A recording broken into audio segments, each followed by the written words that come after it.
Okay, let's talk a little bit about stress. So, this whole month of January, I've been talking about stress. Now, I'm not going to end at the end of January because guess what? Stress is just such a huge component.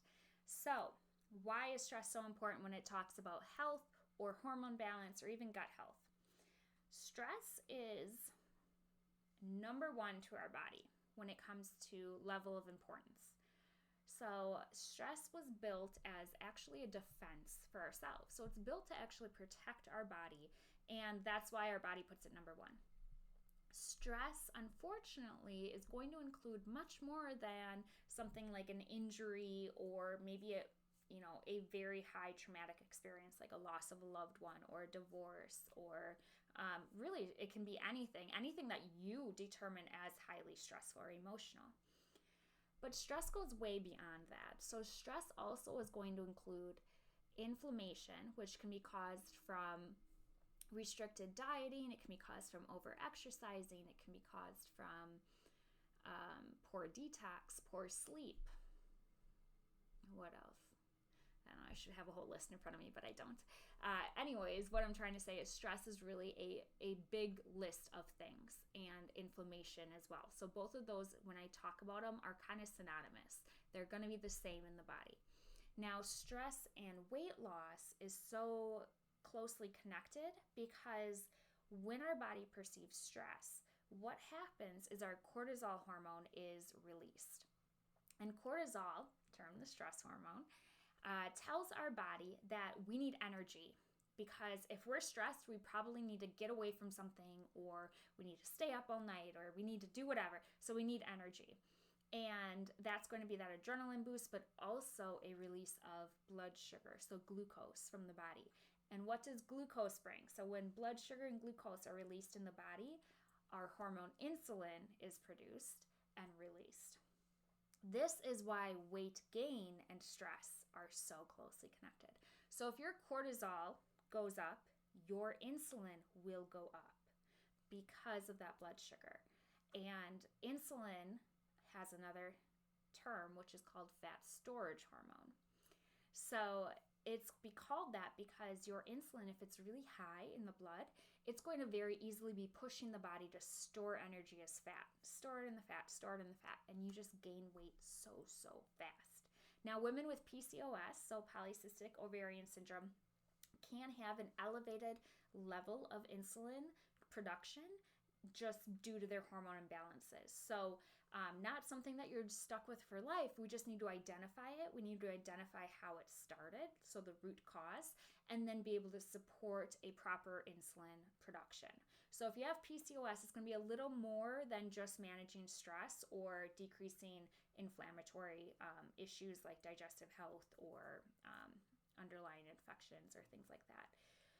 So that insulin level being high is going to be why the weight gain comes on so fast. Now, another thing that stress does is that it really kind of turns off our digestion because we have two sides of our nervous system. We have our sympathetic, which is the stressful fight or flight. And that's really, it sounds very severe, but it's going to be actually where we function most of the day. It's going to be when we're driving, when we're at work and thinking and responsibilities and all of that, fight or flight state.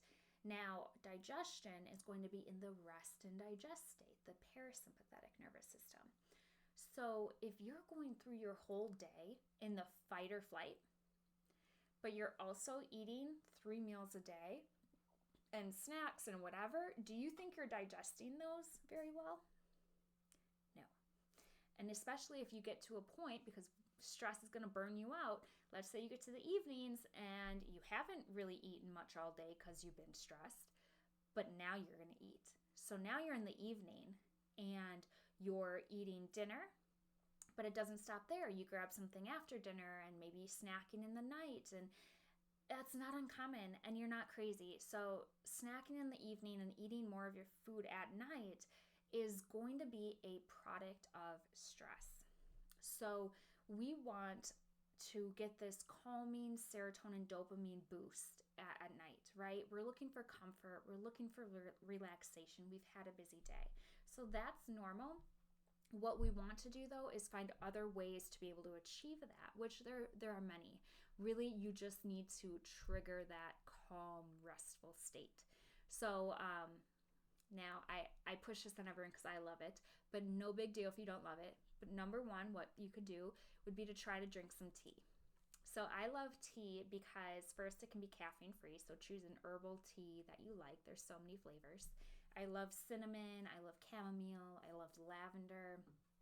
I don't know, there's so many. Anyways, but a nice warm cup of tea can kind of give you that comfort, like someone's taking care of you, right? So I like it. So easy to do too. Now, if you don't like tea, you could even do iced tea too. But if you don't like that, there's so many other things. So if you like exercise, trying to get something in at night that's not going to overstimulate you. So maybe something like yoga or Pilates, or just kind of doing some reps of sit-ups, push-ups, easy things while you're watching TV at night. That's something that you can do. You can do some nice stretching at the end of that and get the blood flow, lymphatic system going.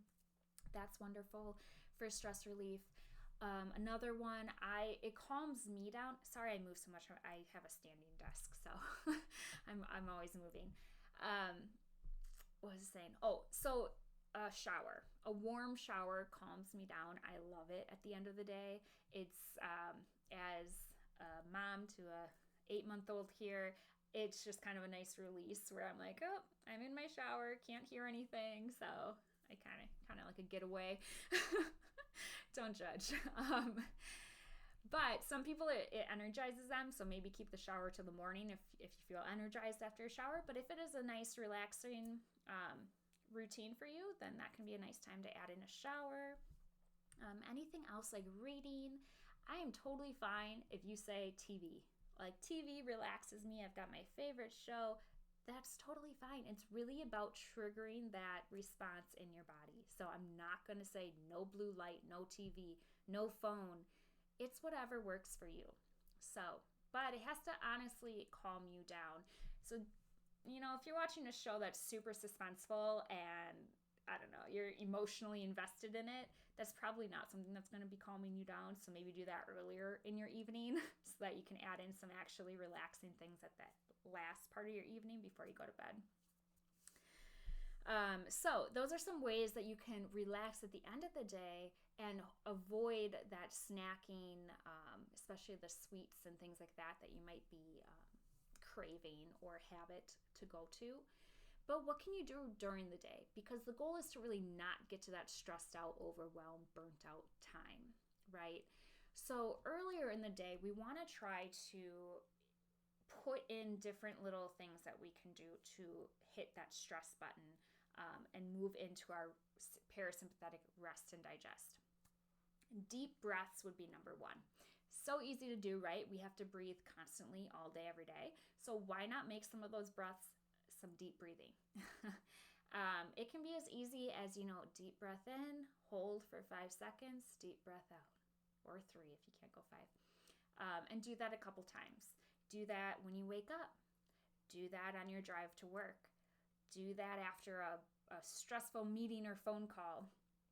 Do that before lunch. So if you do it before you eat, you're going to move your body into that rest and digest state before eating, which is wonderful. Do it on your drive home, or do it when you get home and you park before you go into your house. So whatever works for you, you need to kind of add in those times throughout the day so you don't get to that stressed out, overwhelmed phase at the end of the day.